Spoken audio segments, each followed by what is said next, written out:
ቡት ግንባታ አለ እሱን ለማለት ተፈልጎ ነው ብለዋል። ሄዶ እንግዲህ الله يوكو. لكن كما ذكر الإمام الحافظ ابن كثير رحمه الله عن ابن عباس رضي الله عنه أنه قال أن الرقيم رقيم مالت هو الجبل الذي فيه الكهف واشاو يالبت قراو تراراو لمثالي واشا لك تبالا كلا يكو ترارا لا لا تراراو نو رقيم ميبالو واشاو نو كهف ميبالو بلوال.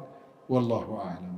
كانوا من آياتنا عجبا እነዚህ ከኛ የቁጥራ ምልክቶች ከሚያስገርሙት አንደኞቹ ነበሩ። ኢዛ ወልፊትየቱ ወጣቶቹ በተዘነበሉ ጊዜ ሂደው በገቡበት ጊዜ አዋ ኢለል ከህፊ ማለት ዋሻ ውስጥ ገብቶ ጠጋ ብሎ ተቀመጠ ማለት ነው። ግን እዛ ዋሻ ውስጥ እንዴት ገቡ እንዴትስ ሆነ የሚለው ከፍተኛ ወግ ከፍተኛ ታሪክ ያለበት ነገር ነው። ያ ዋሻ ዝም ብሎ አይደለም የመጣው። ሙፈስሮቹ እንደሚሉት ያ ዋሻ እነዚህ ሰዎች ሊገቡበት የቻሉበት ዋናው ምክንያት አንድ ንጉስ ነበር አሉ። ሽርክ የሚሰራ ኩፍርን የሚያበረታታ አደብ የሌለው ነበር። ህዝቡን በሙሉ ሰብስቦ በአመት አንድ ጊዜ ኩፍር ያሰራቸው ነበረ። የሚሰራው ኩፍርና አጉል ልምድ በጣም መረራቸው። የተውሂዱ የኢማኑ ስሜት ስለነበራቸው መረራቸው፣ አልቻሉትም። ህዝቡ ተሰብስቦ እያለ ዝም ብለው አንደኛው ብድግ ብሎ ገንጠል ብሎ ቆመ አሉ። እንደውም አላህ ሂዳያ ሰጥቷቸው ነው እንጂ ወሀይእ ለና ሚን አምሪና ረሸደን ሂዳያ አግኝተው ነው እንጂ በዱዓ እንደው ልክ እንደ ሴቶቹ የጆሮ ጉትቻ የሚያስቀምጡ ነበሩ ይላል። አሁን ፒያሳ ቦሌ አካባቢ ምናምን ነገር ብትሄዱ የሆኑ ሐረካቶች አሉ። በቃ እንዲ ሾከክ ሾከክ ሾከክ የሚሉ እኮ ወንዶች ታገኟቸዋላችሁ። እዚህ ጋር ይበሳሉ፣ እዚህ ብረት ያደርጋሉ፣ እጃቸውም ላይ የሆነ ብረት ሀብል እንትን ያደርጋሉ። ምንድነው ስላቸው በቃ አታውቀውም። በቃ ወጣ ያሉ ናቸው። እሱ ራሱ ደስ የሚላቸው ቴስታቸው ነው። እንዲህ ወጣ ያለው አመላቸው ወይ ባህሪያቸው። የቆሎ እብኑ ከሲር ረሒመሁላህ ሲናገሩ ምን ይላሉ? እነዚህ ሰዎች ጆሮአቸው ውስጥ ጉትቻ ነበር ይላል። አላህ ሂዳያ አላህ ሰጣቸው። አቡን ይህንን ሽርክ አንቀበልም አሉ። ይህ ምንድነው? ይሄ ኮተታቸውን አንሱ። ብቻቸውን ብድግ ብሎ ዛፍ ስር ላይ አንድ ቁጭ አላሉ። አንደኛው ደግሞ አልቻለም። አሁንም ብድግ ብሎ እሱ ጋር ቁጭ አለ።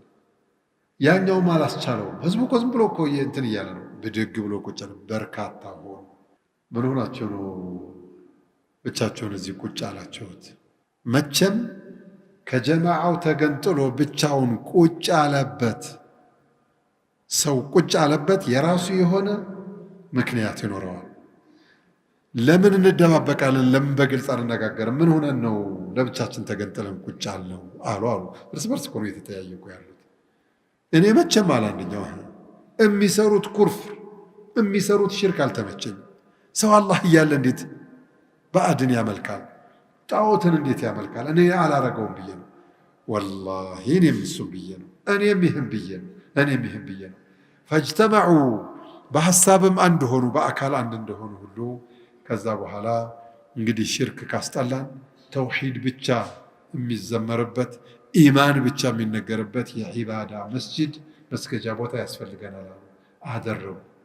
ያንን አድርገው ዒባዳ ተደብቀው እያደረጉ እያሉ እዚህ በየመንደሩ የሚልከሰከስ ልወደድ ብሎ የሚያስብ ይሄ እንደው ነገር የሚያቀባብል እኮ አለ በየቀበሌው ያው ታውቁት የለ በየመንደሩ እኮ አለ። እነሱ ሂደው ስማቸውን ሪፖርት አደረጉ። ላይ ወጥቶ ንጉሱ ሰማ። ጥራቸው ተባለ። ተጠሩ፣ ተሰበሰቡ። ከኔ መንገድ ወጣችሁ፣ ስርዓት አጣችሁ፣ እንደዚህ አድርጋችኋል፣ እንዴት ነው እንደዚህ ልታረጉ የቻላችሁት ሲላቸው እኛን ቅጩን እንንገርህ፣ ሽርክ አስጠልቶናል፣ አምልኮት የሚገባው ከአላህ በስተቀር ሌላ አካል የለም ይሉት። አዎ የመጀመሪያ መቀጫ አዋርዳችኋለሁ አላቸው። ልብሳቸውን አውጡ አላቸው። ልብሳቸውን አስወጣቸው። ያን ጊዜ ልብስ ነበራቸው፣ የክብር ልብስ፣ የሀብታም ልጅ ናቸው፣ ወርቅ በወርቅ ናቸው። ሁሉንም አስወጣና 3 ቀን አስቀመጣቸው አሉ። እንደው ደንግጠው ይቅርታ